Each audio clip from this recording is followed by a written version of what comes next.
ஏம்மா எல்லாருமே அவங்க அப்பத்தா வீட்டில் தான் இருக்காங்க, நம்ம மட்டும் ஏம்மா இங்கே இருக்கோம் அப்படின்னு சொல்லிட்டு என் பெரிய மகன் கேட்டான். அவனுக்கு வந்து நான் எந்த பதிலுமே சொல்ல முடியல. ஆனால் நான் ஊர் உலகத்தில் பார்த்த வரைக்கும் எனக்கு நடந்த வரைக்கும் சொல்கிறேன். ஏன் நான் வந்து அவங்க அப்பத்தா வீட்டில் இல்லை அப்படின்னா, நான் வந்து லவ் மேரேஜ் பண்ணிக்கிட்டேன். அவங்கக்கிட்ட அவங்க வீடு வந்து தாங்க அப்படின்னு சொல்லி கேட்டாலுமே அவங்க சொல்கிற ஒரே பதில், நீ என்ன கேட்டா கல்யாணம் பண்ண, உனக்கு ஏன் நான் கொடுக்கணும் அப்படின்னு மட்டும்தான் சொல்லிக்கிட்டே இருப்பாங்க. அப்புறம் நாங்களும் போயிட்டு வாடகைக்கு இருந்தோம், உள்ளூர்லேயே வாடகைக்கு இருந்துட்டு அப்புறம் போயிட்டு திருநெல்வேலியில் போயிட்டு ஒரு 5-6 வருஷம் இருந்தோம். இப்படியே சொல்லிக்கிட்டே இருக்காங்களே நம்மளுக்கும் வீடு வாசல் இல்லை அப்படின்னு சொல்லிட்டு வாயை கட்டி வீத்து கட்டி எப்படியோ ஒரு இடத்த வாங்கி வீடு கட்டிட்டோம். அதனால தான் நாங்கள் வந்து இந்த வீட்டில் வந்து இருக்கிறோம். இன்னொருத்தர் இருக்கிறாரு, ஒரு வீட்டில் வந்து 2 ஆம்பளைங்க இருந்தாங்க அப்படின்னா பொதுவாலுமே ஒரு கண்ணில் வெண்ணையும் ஒரு கண்ணில் சுண்ணாம்பும் தான் வைப்பாங்க. அது மாதிரி தான் எங்கள் வீட்லேயும் நடந்துச்சு. பெரிய மச்சான் வந்து அவங்க கூடயே இருக்காங்க, நாங்கள் வந்து தனியாக தான் இருக்கிறோம். அது மாதிரி ஓடி போய் தான் கல்யாணம் பண்ணேன், ஓடி போய் தான் கல்யாணம் பண்ணேன்னு சொல்கிறாங்கல்ல, இதே மாதிரி தான் வந்து ஊர் உலகத்துலேயும் கல்யாணம் பண்ணவங்க நிறையா பேர் இருக்க தான் செய்கிறாங்க.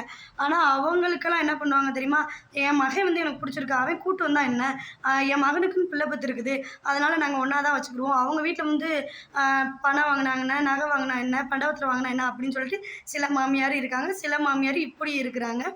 சில மாமியார் வந்து நீ வேலை பார்க்குற, இவன் வேலை பார்க்கல அப்படிங்கிற காரணமும் சொல்லுவாங்க. ஆனால் வந்து வேலை பார்க்குறவர் கம்மியாக தான் படிச்சிருப்பாரு, வேலை பார்க்காதவர் அதிக படிப்பு தான் படிச்சிருப்பாரு.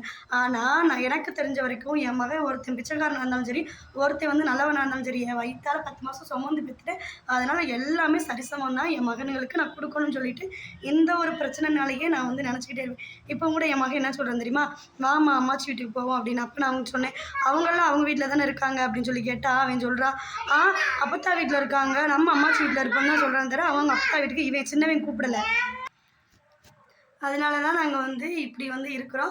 ஆனால் எங்கள் மாமியார் மாமனார் கூட மச்சான் கூட நாத்தனா கூட எல்லாரோடையுமே பேசுவோம். ஆனால் இந்த பங்கு அப்படின்னு வரப்போ என்னைய கேட்டால் கல்யாணம் பண்ணேன், என்னைய கேட்டால் பிள்ளை பார்த்தேன், அந்த ஒரு இதுக்கு வந்துடும். நாங்களும் வைராத்திக்கு நல்லபடியாக இடம் வாங்கி வீடு கட்டி கடவுள் புண்ணியத்தில் நல்லா தான் இருக்கிறோம். ஆனால் என் மகன் வந்து நம்ம ஏன் இங்கே இருக்கோம்னு சொல்லி கேட்டதுக்கு என்ன சொல்லுவீங்க, அப்பா பெரியப்பா மட்டும் தான் பார்ப்பாங்க, நம்மளை பார்க்க மாட்டாங்க, நம்ம அப்பாவுக்கு எதுவுமே கிடையாது அப்படின்னு சொன்னால் அவங்க அப்பத்தா மேலே அவங்க தாத்தா மேலே இருக்க பாசம் போயிருமோன்னு நான் யோசிக்கிறேன். ஆனால் வந்து அவங்க யோசிப்பாங்களா, இவன் பெரிய பாசம் வச்சு என்ன அப்படின்னு அவங்க எப்படி நினைக்கிறாங்கன்னு அது அவங்களுக்கு தான் தெரியும். ஓகேங்களா? இதே மாதிரி என்ன மாதிரி என் பிள்ளை வந்து கேட்டது அப்படியே எனக்கு வந்து நெஞ்சுக்குள்ள அப்படியே பதட்டம், அப்படியே ஒரு கண்ணீர் வர மாதிரி இருந்துச்சு. இதே மாதிரி உங்கள் பிள்ளைகளும் கேட்டிருக்காங்களா? இதே மாதிரி நீங்களும் அனுபவிச்சிருக்கீங்கன்னு மறக்காம கமெண்ட் பண்ணுங்கள். ஓகே, பாய்.